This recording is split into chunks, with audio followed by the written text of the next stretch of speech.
અને હવે વાત અરવલ્લીના અસ્તિત્વ પર જોખમની।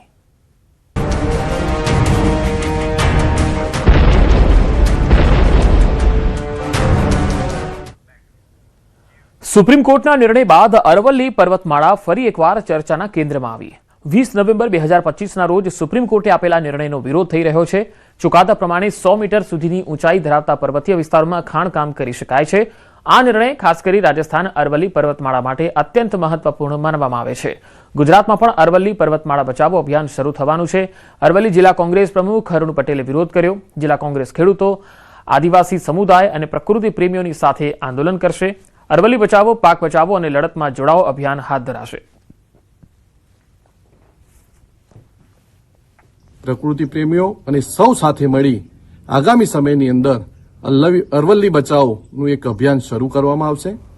અરવલ્લી હારમાળાઓને કારણે અરવલ્લી જિલ્લામાં સુપ્રસિદ્ધ યાત્રાધામ શામળાજી સહિત ઘણા બધા યાત્રાધામો પણ આવેલા છે। એનું પણ સામે પ્રશ્નાર્થ ઉભો થશે।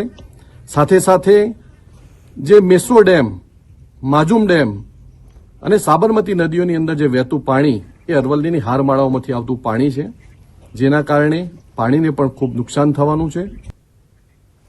અરવલ્લી પર્વતમાળાને બચાવવા લોકો મેદાને આવ્યા છે। ઉદયપુરમાં અરવલ્લી પર્વતમાળાની સુરક્ષા માટે સતત દેખાવો થઈ રહ્યા છે।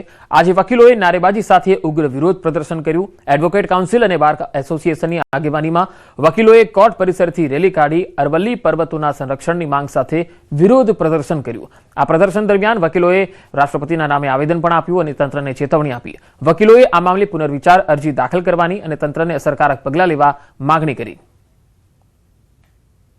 कि 100 मीटर से नीचे की भी पहाड़ियाँ हैं। यदि 100 मीटर की पहाड़ियाँ 100 मीटर तक पहाड़ियाँ अगर अरावली में नहीं मानी जाएगी तो 90% हमारा जो ये क्षेत्र में जो पहाड़ियाँ हैं उसका दोहन होने की पूर्ण संभावना है। और यहाँ पर जो आदिवासी समुदाय है, हमारा पर्यावरण जो ग्रीनरी है, उसके अलावा पशु पक्षी